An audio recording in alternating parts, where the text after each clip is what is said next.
भगवान ने कहा, अर्जुन अश्वत्थामा के माथे पर जो मणि लगी हुई है, इसलिए तुम इस मणि को निकाल दो और ये निस्तेज हो जाएगा। और जब ये निस्तेज हो जाएगा तो मरे के ही समान है, तुम्हारा वचन भी पूरा हो जाएगा।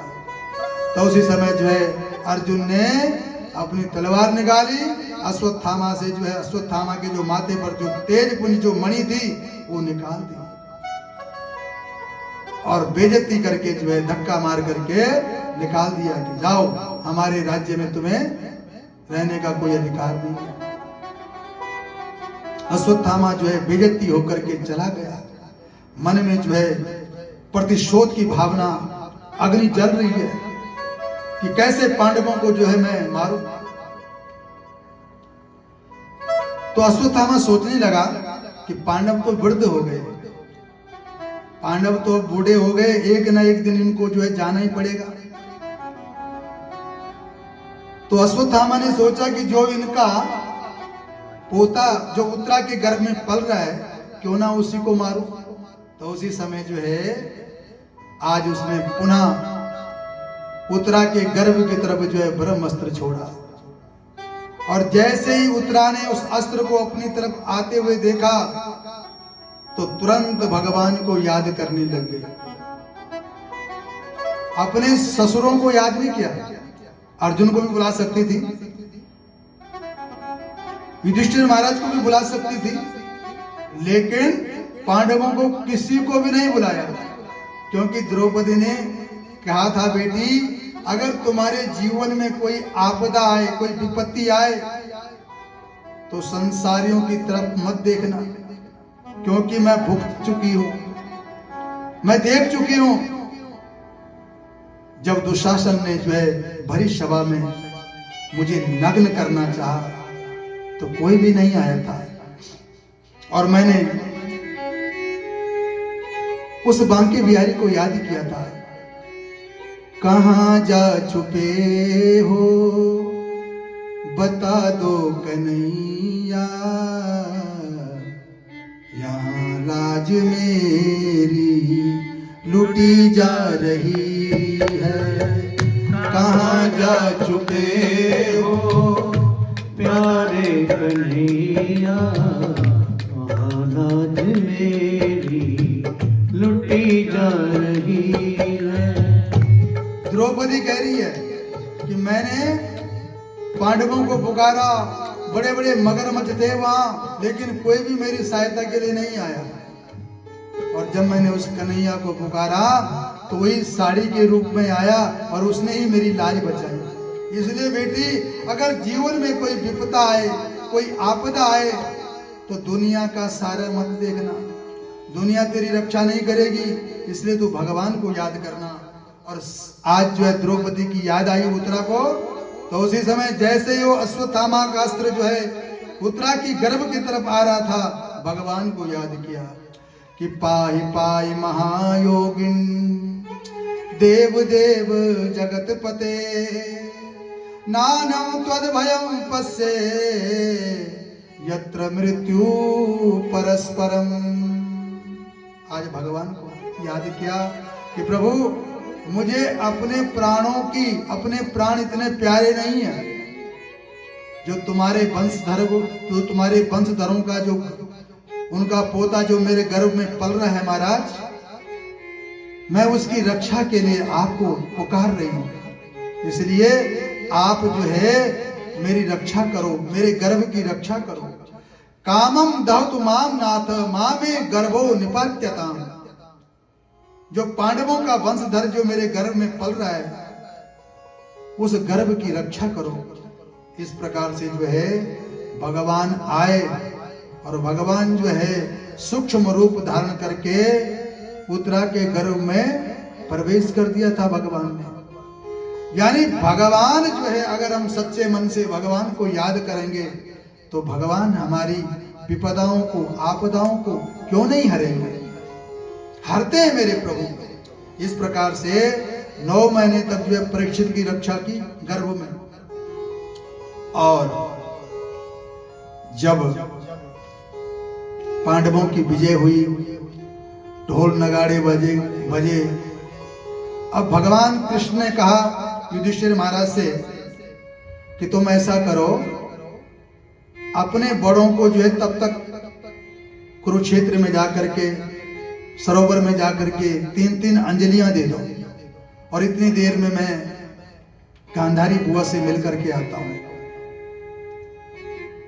यहां युधिष्ठिर महाराज जो है अंजलि देने लग गए, जो दुनिया से चले गए, और भगवान जो है गांधारी से मिलने गए।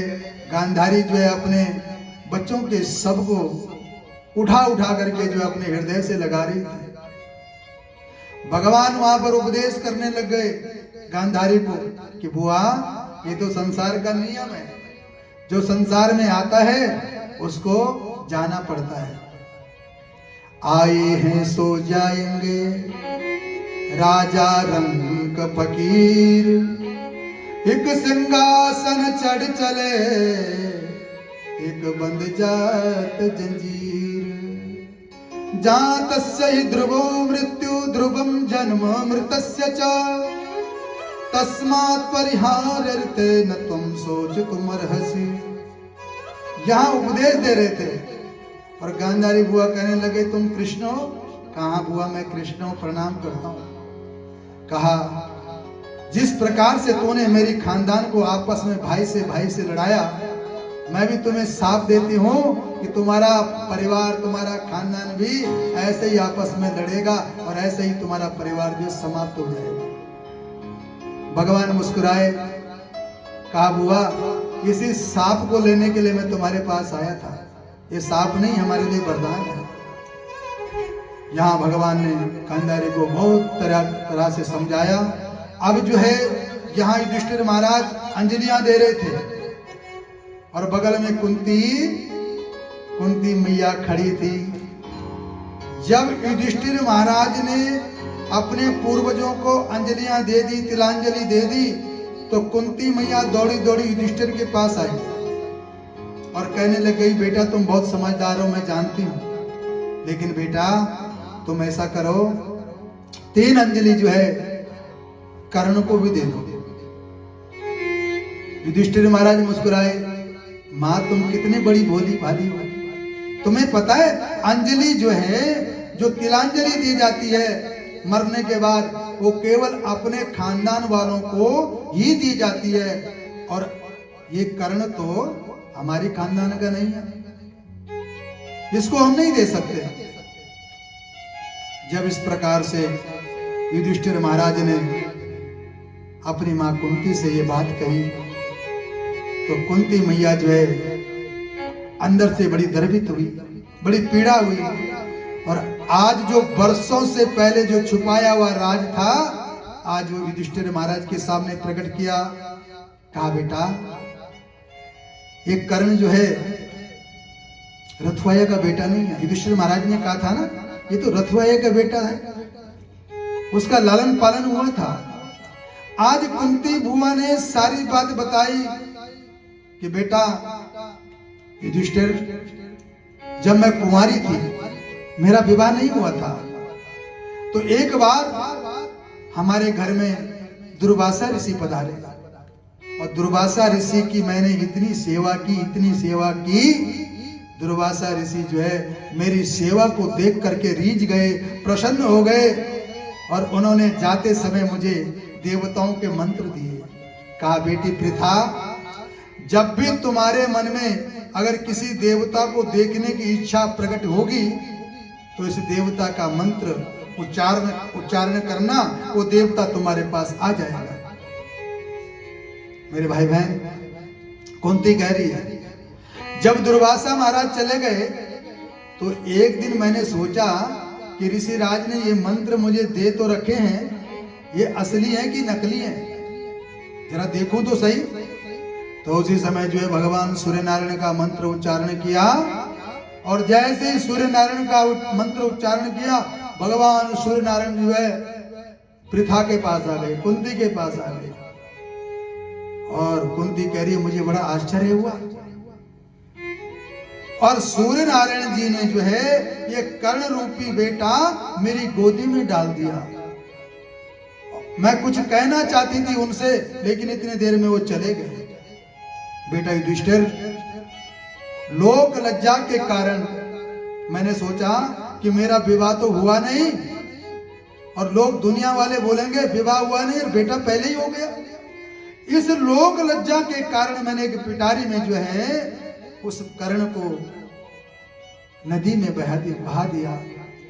बेटा, भले ही इसका लालन पालन जो है रथवाए के घर में हुआ, ये तुम्हारा भाई है, तुम्हारा बड़ा भाई है। जब इस प्रकार से युधिष्ठिर महाराज ने माँ के मुखारविंद से ये बात सुनी तो आज जमीन से जो है धरती फिसलने लगी।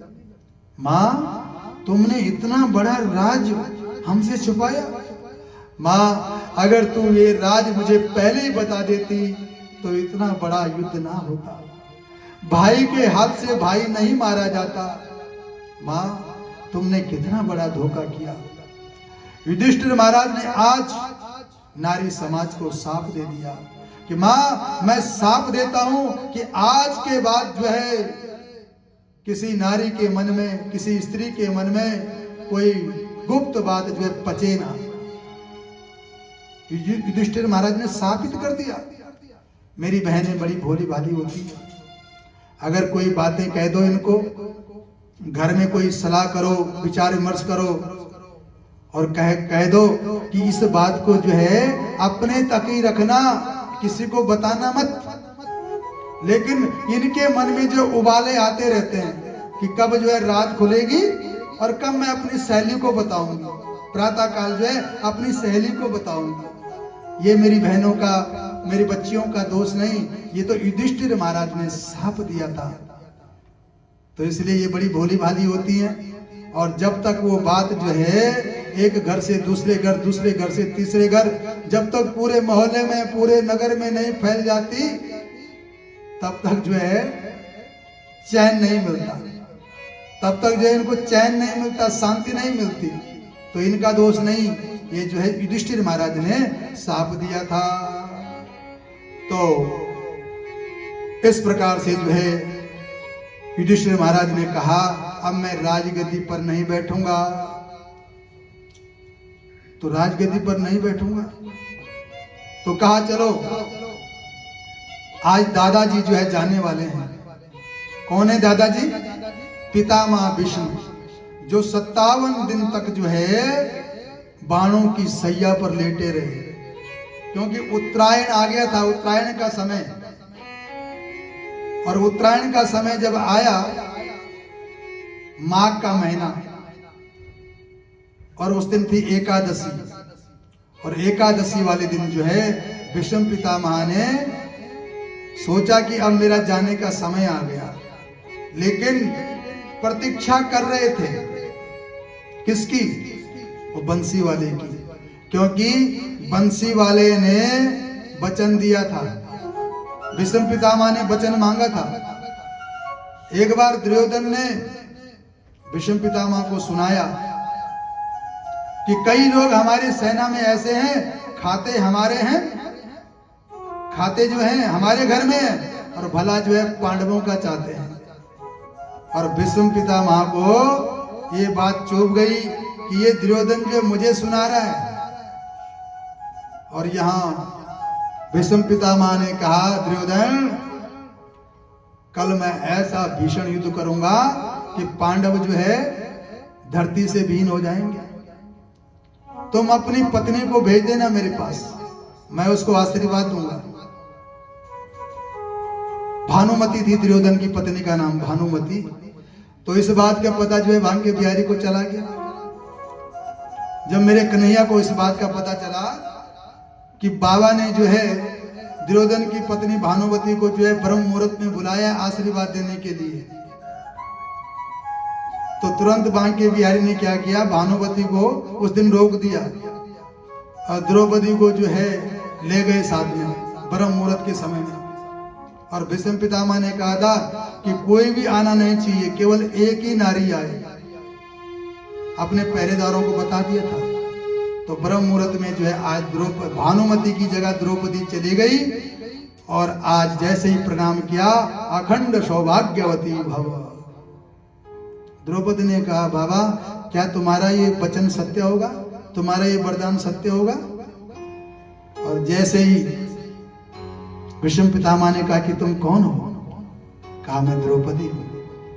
क्योंकि भीष्म पितामह ने जो है कल प्रण कर दिया था कि मैं पांडवों से रहित कर दूंगा, तो जो वरदान तुमने मुझे दिया है क्या वो सत्य होगा? जब इस प्रकार से भीष्म पितामह के सामने कहा तो भीष्म पितामह के आंखों से जो है आंसू की झड़ियां बहने लग गई। बेटी तुम्हें कौन लेकर के आया, तुम अकेली आई हो? कहा नहीं, मैं कन्हैया के साथ आई हूं। दौड़े दौड़े जो है कन्हैया के पास गए, कहा कन्हैया तुम मुझे वचन दो, जब मेरे प्राण निकल रहे हो इस शरीर से तो मैं ये चाहता हूं कि मैं तुम्हारी दर्शन करूं। भगवान को अपने वचन की याद आई कि आज दादा जाने वाले हैं, इसलिए कहा युधिष्ठिर तुम भी चलो दादा के दर्शन के लिए। तो यहाँ पर जो है सारे के सारे जो है बड़े बड़े देवर्षि महर्षि राजर्षि पधारे थे पितामह के दर्शनों के लिए। लेकिन उस भीड़ में जो है पितामह किसको ढूंढ रहे थे कि उसने मेरे को वचन दिया था, अभी तक नहीं आया। उसी समय जो है स्त्री धर्मान भगवत धर्मान समासव्यास योगतः। आज भीष्म पितामह ने जो युधिष्ठिर महाराज को राज धर्म का उपदेश किया, मोक्ष धर्म का उपदेश किया, स्त्री धर्म का उपदेश किया, और आज युधिष्ठिर महाराज का जो संदेह था उसको दूर किया। उसके बाद भगवान से निवेदन करने लगे, कन्हैया से कहा अब तक मैं तुम्हारी प्रतीक्षा कर रहा था, इस भीड़ में मैं तुम्हें ढूंढ रहा था, लेकिन अब तुम्हें मेरी प्रतीक्षा करनी होगी। कौन कह रहे हैं? भीष्म पितामह कह रहे हैं कि सदैव देवो भगवान प्रतीक्षता कलेवरम यावदिदं हिनोम्यहम्। प्रभु हे कन्हैया सदैव देवो भगवान प्रतीक्षता, अब तक तो आपकी प्रतीक्षा की हमने, लेकिन कलेवरम यावदिदं हिनोमयम, जब तक मेरे शरीर में ये प्राण है, ये श्वास है, तब तक जो है आपको मेरी प्रतीक्षा करनी पड़ेगी। तो यहां जो है भगवान ने कहा कि मैं आपके सामने खड़ा तो हूं, तो भीष्म पितामह ने कहा नहीं, इस रूप में नहीं। तो बोले कैसे रूप? भगवान की स्तुति करने लग गए, कहा क्या किया